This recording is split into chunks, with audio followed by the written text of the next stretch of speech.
to be talking about how to pay for college. This can be one of the biggest stressors in the whole process. So today I want to cover 5 important things that you need to know when trying to fund your education. The first thing I want to cover is the FAFSA. That stands for Free Application for Federal Student Aid. You will submit your information along with your parents' financial information, and the federal government will let you know if you qualify for any financial aid. The main thing to remember here is it is something that you will do for every year that you plan on being in college. It opens up October 1st, and so you will do this every single year for the following year. The next topic I want to cover is grants. The easiest way to explain what a grant is to look at it as if it's basically a scholarship from the government. It's money that you don't have to pay back, so it's definitely a win for you. The most common grant that is out there is probably the Pell Grant, and that one will vary based off student financial need and where the student is going to college. The next topic I'd like to cover is scholarships. I like to break it down into 3 different categories. The first being national scholarships, second being local scholarships, and then lastly, college-specific scholarships.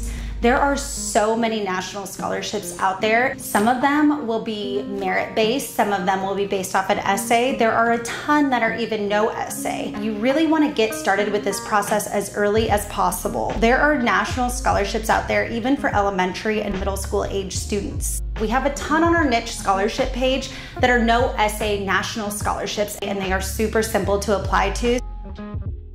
The second category is local scholarships.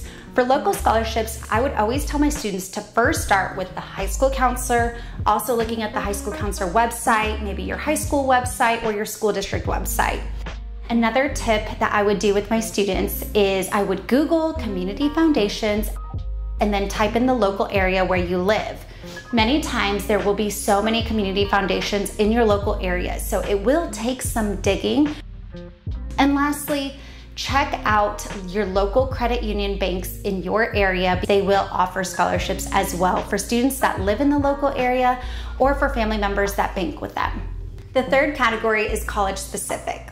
Most colleges do offer scholarships in-house for their own college students that end up going to that school. So what you will want to do is once you're working through your college list, you will want to go to each of those college websites and find their scholarship or their financial aid website and look at their requirements. Some of them might have GPA requirements or SAT or ACT requirements, so you will want to check that, but also you will want to check the deadline requirement. A lot of times they might have a specific deadline requirement to qualify for these scholarships, and it could be different than the application deadline. The next topic I want to cover is work study.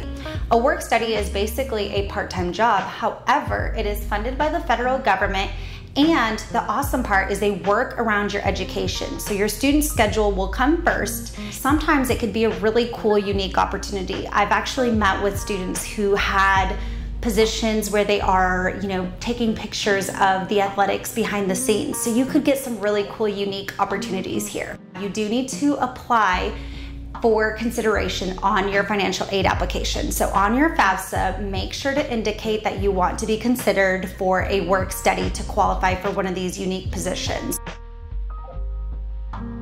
The last topic I want to cover is student loans. What will happen is you will complete your FAFSA in October. Most of your college applications will be done in the fall. And then in the spring, that's when the exciting part happens. You start getting those acceptance letters, and along with those acceptance letters, you will also get financial aid award packages. And what that means is it will have a breakdown of your college expenses, your tuition, your room and board, your random miscellaneous fees, whatever else may be there. It will have a breakdown of how much it will cost you, and also they'll have a breakdown of how much they're offering you. Whatever the difference may be, they will offer you student loans to make up that difference. At that point, it is up to you to do your research and understand what you're signing up for in terms of those subsidized or unsubsidized loans. And also keep in mind, if you're planning to work at all in college or get assistance from parents or family members, you don't need to take out the full amount of the student loans that they're offering you. All right, so now that you've heard about the 5 different things that are super important to know before funding your education, keep in mind that every student's different, every student is unique and qualifies for different things, so follow the path that makes the most sense for you.